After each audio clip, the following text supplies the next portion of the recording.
some kind of a challenge. So thank you so much for getting going. We have so much to cover in only 30 minutes, so even as you're coming back from the restroom and getting something to drink, I'm going to go ahead and get us started. I'm not going to be able to face you because I'm going to have to read my PowerPoint, so we're going to move quickly. Samuel Adams said, "No people will tamely surrender their liberties," and he was right. California citizens have been fighting the oppressive assault on our liberties since 2009 in California. Many citizen organizations were started in an effort to become more involved in civic engagement. Election Integrity Project and now Election Integrity Project California were among them. EIP and eip-ca are nonpartisan, all-volunteer organizations. None of us have ever taken a dime in salary. Both companies train citizens to protect the integrity of the electoral process, to oversee the integrity of the voter rolls, to document California's compliance with federal, state, and local laws, and most importantly, to protect our fundamental right to choose our representatives by vote. From 2011 to 2018, EIP and eip-ca have researched, observed, and documented serious issues with California's electoral process, and we have provided reports to every authority who could have fixed the problems: registrars of voters, secretary of state, fraud department, district attorney, legislators, and media. In fact, in 2015, we had a Civil Rights Commission, what was supposed to be an open public hearing. We brought 82 citizens from across the state to testify. The testimony and the reports were so damning that the U.S. Commission on Civil Rights redacted the report and buried it, and that's why you don't know about it. All of this with very little resolution. What we learned is the corruption of the electoral process is in fact systemic, and it is impacting every county in California. California legislators have strategically removed the integrity from the electoral process. Authorities have either turned a blind eye or have facilitated corruption and manipulation, and Californians are close to completely losing our already diminished voice in government. After several years of providing reports to the media, to registrars and representatives in jurisdictions at multiple levels, very little action was taken to address the corruption and the easy manipulation of the California electoral process.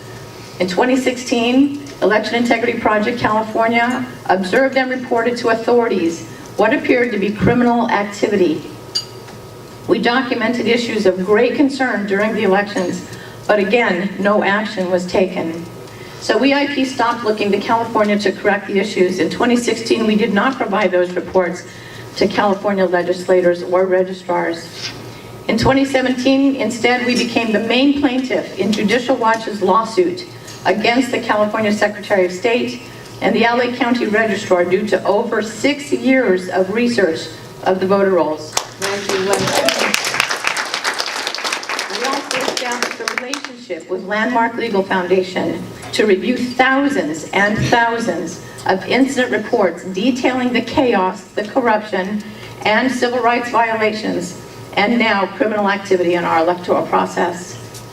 In 2017, we also founded the nonprofit 501c3 Election Integrity Project California with the hopes that it would make it easier to work with nonprofit law firms such as Judicial Watch and Landmark Legal Foundation. And we're hoping it will assist us in raising funds to continue this fight. EIP and eip-ca began to ask some very tough questions in 2017. We asked, how did we miss that our system of government was being manipulated? And we asked, when did our representatives stop representing citizens in favor of special interest groups, including those in other countries? The answer, we didn't pay attention to what legislators were doing unless they were running for office. We didn't know that we had to check their voting record against their re-election claims. And we didn't believe that elected officials would keep their oath. We did believe that elected officials would keep their oath of office, so we didn't pay attention to how they voted on the bills. Most importantly, we didn't know that we were entrusted to keep the republic because we had never heard of the concept. So what does it mean to keep the republic? Well, the responsibility to keep the republic came from our founders, After months of debate during the Constitutional Convention of 1787, Benjamin Franklin exited the building. Mrs. Powell, a non-voter at that time, asked, "Well, doctor, what have we got? A republic or a monarchy?" Without hesitation, Franklin responded, "A republic, if you can keep it." The United States was in fact founded as a constitutional republic. Article 4, Section 4 of the U.S. Constitution says, "The United States shall guarantee to every state in the Union a republican form of government." California is losing that republican form of government, and we must fight back and demand that the federal government come to the aid of California citizens.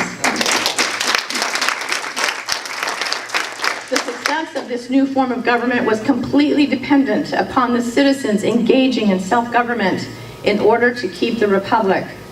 Constitutional republic is in fact a system of government in which the supreme power resides with the people and their elected representatives.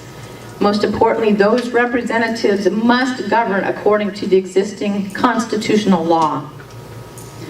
Constitutional republic also limits the government's power over citizens, and it protects the minority from the tyranny of the majority. We are not a democracy. I don't care how much we hear it. We must start to step up against that and say we're not. Amen. Democracy is a system of government in which people choose the governors by direct vote, which means 51% can tell the other 49% to shut up and sit down. Our California legislative government is functioning as a democracy, and it's moving into an oligarchy, which is a system of government in which all power is vested in just a few people or a dominant class. At some point in history, self-governance was no longer taught in the home or in the schools, and Americans no longer learned how to self-govern. Instead, we were taught to trust politicians to govern without the benefit of citizen oversight. What is self-government? It is a government by the people that make up a group or a community, from a city to a county, a state, or a country, who actively participate in the process of government. And many of you are doing that, but not enough of us are. Self-governance results in balanced government. It is governors, all legislators at all jurisdiction levels, and control citizens 365 days per year. And the citizens also control the governors 365 days per year. Just voting is not self-governing. Just voting will not keep the republic. Because in this system in which citizens think they go to the polls for half a day, or they send in a vote by mail ballot, they think they've done their job of being involved in governing. In reality, just voting means that citizens control the governors only 1/2 day per year. Our lack of understanding of what it means to keep the republic has resulted in citizens becoming easily manipulated by politicians, parties, the media, educators, and others who envision a very different America. When citizens don't know how to keep the republic can be transformed by those who want more power and those with a worldview that is different from the Judeo-Christian principles founded in the founding Constitution. Unfortunately, California is in fact being transformed into a globalist socialist society. This transformation appears to be strategically orchestrated. Legislation is being used to strategically orchestrate the transformation. In 2016, the IP confirmed that California legislators were in fact using the EIP reports to actually write laws or update laws that legalized the very issues that we documented in our reports, the very issues that were making it easy to manipulate the outcome of our elections. Wow. Our reports show that lack of compliance with federal election law and California election codes result in chaos, corruption, and criminal activity in the polls. In the criminal activity I'm mentioning, we had a pro bono attorney who went to the county council, registrar of voters, the DA's office. We went to the media. Not one came to that polling location 4 hours while our observer stood in front of the car of the men doing the criminal actions. By using a Trojan horse strategy, the electoral process that can be manipulated can ensure those who support a socialist form of government are elected at every jurisdiction. Experienced California legislators are able to write election laws and change election laws in such a way that when they remove the integrity from the electoral process, it goes unnoticed by citizens and inexperienced legislators who are not trained in election integrity. When citizens cannot choose who will govern or vote out corrupt politicians, those in power can implement their worldview without the vote of the citizens.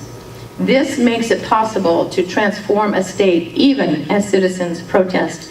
And you know, in 9 years and more, all of us who've been involved have protested vigorously. We have communicated with our legislators. They are not afraid of being voted out.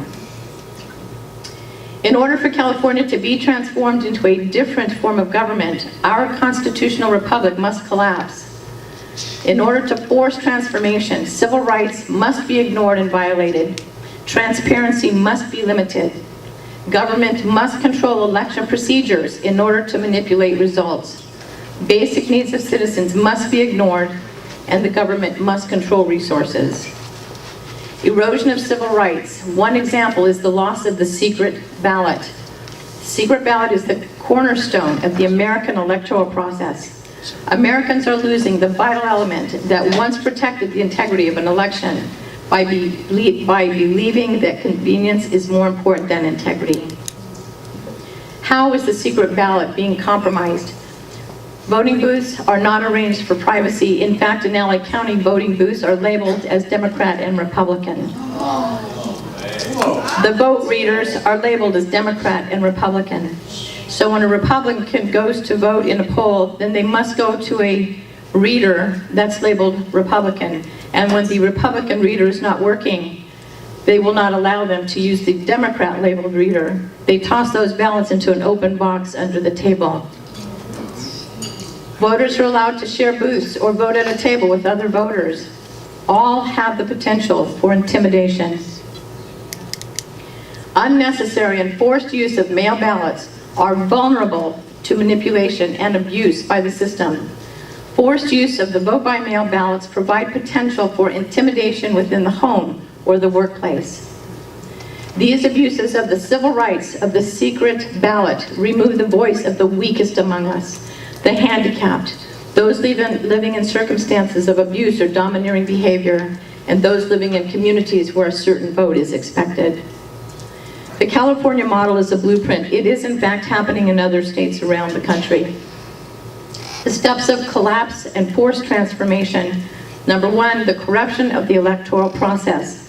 This then facilitates the erosion of civil rights, which then facilitates the growing government control and the loss of our liberties. By controlling elections, they, whoever they are, have achieved the ability to erode our civil rights, impose government control, and reach the verge of collapsing the republic and completing the transformation. Citizen oversight keeps the republic. The presence and involvement of EIP-trained observers helps to stop potential manipulation and corrects simple errors at the polls and at the registrar's office during the ballot processing. Counties and communities without eip-ca teams have no one to intervene in the corruption of fraud. Before I talk about this, I want to tell you the power of one. In LA County, 118,522 citizens were left off the check-in rosters at the polls, and for the first time, many people were sent away. One EIP-trained citizen who actually took the training in Ventura County, because we did not have enough teams in LA County, but she went to the polls in LA County. She was the first to observe that people were being turned away. She contacted our Ellen Gifford, who manages volunteer management, who contacted me. From midday, we were on the email communications with 4 attorneys trying to address the issue. Citizens were contacting LA County because those who knew that they had the right to vote knew to contact the registrar. That immediately forced LA County registrar to put out a press release stating that yes, in fact, 118,522 citizens were impacted. Whole streets were left off the check-in rosters, and many of those communities were in conservative communities in LA County. The power of one. We would not have known that if we had not had an EIP-trained person out there observing the polls. We are the main plaintiff in Judicial Watch's lawsuit, and I'm going to give you just a little bit about what's going on. This is the most difficult thing, being involved in the lawsuits. We work so hard to do, But what has happened is we're a bit muzzled. No legal team wants to have their cards laid out on the table for the opposition to see what's going on. And so we just are not able to tell you a lot. But what I can tell you today is we have been told that this lawsuit from against the Secretary of State in LA County is the strongest lawsuit, Section 8 lawsuit they've ever had. And that is because of the massive amount of documentation that we have to provide to them, and we continue to do the research and provide it to them. The lawsuit is going to be heard on December 4th. It's a public hearing. We're going to find out when the venue is. We don't know that yet. We'll know the time. We'll get that information to you as quickly as possible. We might want to consider activism and rallies. We might want to consider having signs. My vote was changed without my permission. We might want to make a big splash with media to let the rest of the country know the citizens of California are not voting to destroy the state, and we are demanding action and justice. Citizen oversight keeps the republic. The presence and involvement of the eip-ca. Oh, I went backwards. I've already mentioned this to you. Oh, the incident statement. We are now working with Landmark Legal Foundation on the issues of what happened in LA County. They are asking for citizen statements, which I brought some. If your voter registration was changed without your knowledge or permission, that is an incident statement that now Landmark Legal is wanting to go with. We're already preparing multiple complaints to the Department of Justice. Landmark Legal is asking for not only complaint, but for the Department of Justice to come into LA County and the state and prosecute, and we're going to be asking for federal oversight of the November elections. So what will help them is knowing how far and wide this issue impacted the state. And that's all I'll say from here, because I would like to bring Ruth up to talk about what we're doing next. Keeping the constitutional republic, each and every citizen must be involved in some way in the election integrity project in California. We have trained 7,000 people across the state since we started. In the primaries, we only trained about 300. So many have left the state that most of our volunteers have left. We need to resurrect new teams in every county because most of the rest of the counties were silent for us in the primaries. Each and every citizen must step out of their comfort zone to the highest level of involvement. Everyone can be involved as an observation volunteer. And each and every citizen must be involved in learning how to keep the republic. We can no longer afford to let somebody else do it. Ruth, if you can come up and talk about what we can do. How much time do we have? 7 minutes. 7 minutes, Ruth. I get to do the boring part.